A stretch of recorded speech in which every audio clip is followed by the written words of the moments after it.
It's a ritual we learn from the minute we sprout teeth. Brush, brush, brush. And for years, fluoride has been billed as a powerful weapon against cavities. But now researchers say fluoride may not be such a good thing after all. Keep out of the reach of children. If you accidentally swallow more than used for brushing, seek professional assistance or contact a poison control center immediately. Even this San Diego scientist is surprised at the new warning on toothpaste labels. It may be in small print on the back of the tube, but for the last year, the U.S. Food and Drug Administration has required this warning for children on all toothpaste containing fluoride. Every year, there are approximately 10,000 calls to the Poison Control Center for children who are injured by, made ill by, swallowed toothpaste.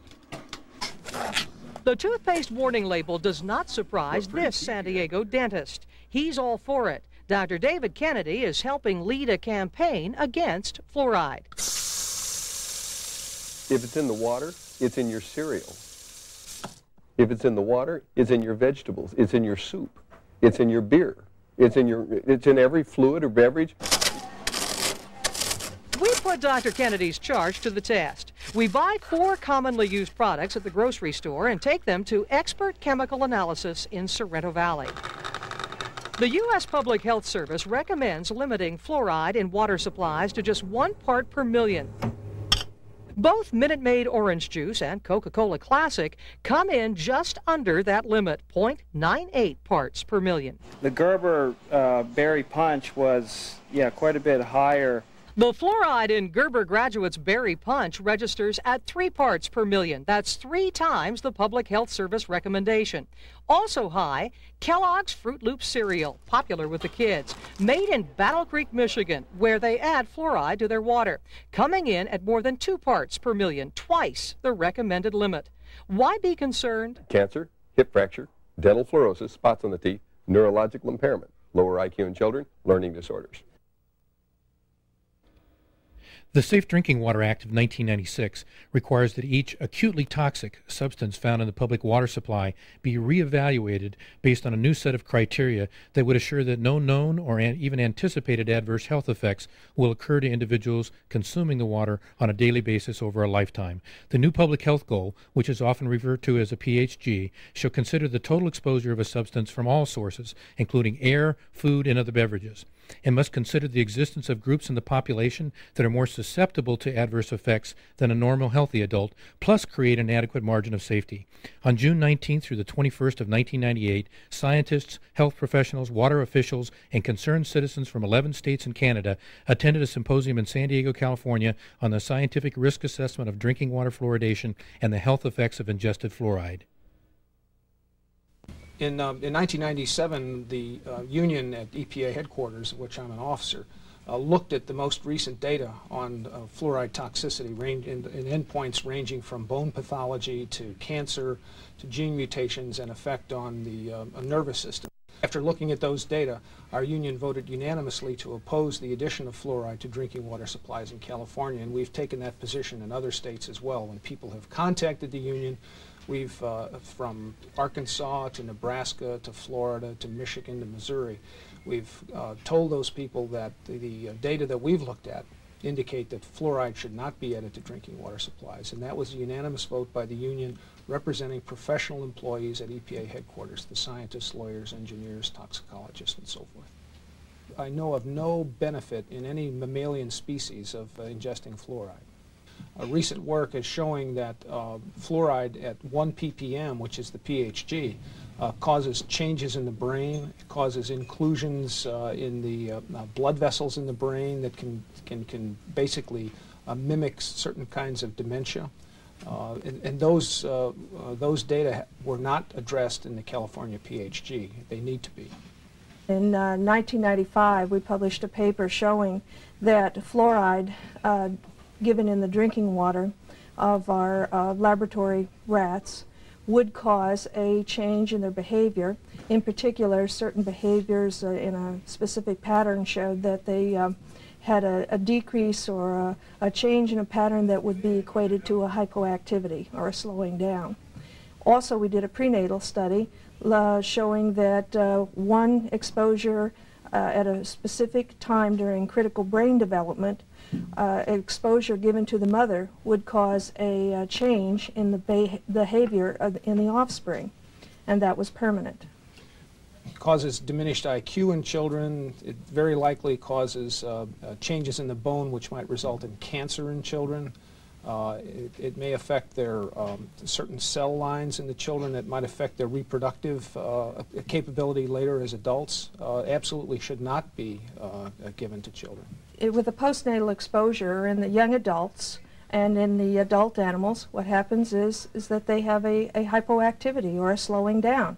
If the animals are exposed prenatally, when very critical areas of the brain are forming, the long-term effect is hyperactivity, a change in the patterning of their behavior, which is indicative of hyperactivity. And I would say that these effects, especially with the young adult exposures, this type of change, the hypoactivity, matches the descriptions of humans, workers that work with fluoride, and they're described as being tired, sometimes incoherent, drowsiness, lassitude, and those types of descriptions fit with what we've found in the laboratory animal. Ingested fluoride it migrates to calcified tissue, which includes the connective tissue in bone. It appears that the higher level of fluoride that an individual ingests, the more likely it is that connective tissue, such as ligaments and the like, will be stiffened. And in fact, what may be being diagnosed as arthritis in many people are early stages of skeletal fluorosis. Also, the bones are weakened by the inclusion of fluoride in the bone structure. There have been a number of studies published in the Journal of American Medical Association, for instance, that indicate higher hip fracture rates based on excessive exposure to fluoride. That is, fluoride at 1 ppm versus much lower fluoride levels. So, in essence, exposure to fluoride at 1 ppm has been shown in a number of studies to result in increased hip fracture rates in the elderly. There's a study on older women, white women over 65, who had hip fractures, and they obtained the data from every hospital in the United States. So we're talking about 560,000 women, and they have data on all of these, and they looked at where they came from and whether the water was fluoridated or not, and they found that the people, there was a much higher incidence of hip fractures where the water was fluoridated versus the places that didn't have fluoride in the water. I don't know why the media is not pointing this out. I really don't. I mean, this is a big study. It's very seldom. When you have a study, you usually look at 10 people, 100 people, 200 people. We're talking about hundreds of thousands of people here, all over the United States. So they've sampled the entire universe. You don't usually do that. And there's nothing to refute that. There's a couple of studies that show no difference, but the people who they looked at were very small numbers, and they'd only been exposed for 5 or 6 years. You're worried about a kid after he's 6, I hope. What we're worried about is people being exposed for a lifetime. There are a number of studies. There are well over 20 studies showing fluoride's effect on the genetic makeup of not only animal cells, but also plant cells. So it's a very broad spectrum mutagen, if you will. It can cause genetic damage in all sorts of cells, plants and animals. Certain pesticides do contain fluoride, and in fact, sodium fluoride itself is a registered insecticide and rodenticide. That is, it's a rat poison and roach poison. The Food and Drug Administration has put a warning on the toothpaste that if the children do swallow any more than a pea-sized amount of fluoride toothpaste, that they should contact the Poison Control Center. And that's something that was just introduced in June of 1997, but seems like the population has not been reading the poison labels on their own toothpaste, and they should be taking note of that now. We demonstrated that fluoride does accumulate in the brain, and it was previously thought or reported that fluoride does not cross the blood-brain barrier and allowed to accumulate in the brain, but that is definitely not true. And we found that in our study, and there are other studies in the literature that confirm that. There's a distinct possibility that fluoride may be decreasing the neurological capacity of the children, and for that matter, even of the adults and into the aged population. 1 part per million. There are changes in brain structure. There are adverse effects on the kidney. And this is the public health goal in California. That's a level at which adverse effects have been measured in animals. There's no reason why anybody should be taking fluoride either through drinking water or any kind of supplement. Cancer, hip fracture, dental fluorosis, spots on the teeth, neurological impairment, lower IQ in children, learning disorders. The standard that EPA has set for fluoride in drinking water is 4 milligrams per liter. And we've talked to the people who helped write that standard, and they have told us that they were lying when they did it. When they wrote the standard, they were basically ordered to lie. With this possibility, this severe risk looming over our heads, to go ahead and fluoridate the water where everyone is being exposed to it in an uncontrolled situation, in an uncontrolled dose, it's totally illogical to be putting fluoride into our drinking water. We should be working on ways to control our exposures, reducing it from our drinking water, reducing it from our food intake, or by inhalation in various occupational situations. We shouldn't be working to introduce more fluoride into our diet with this type of risk looming over our head.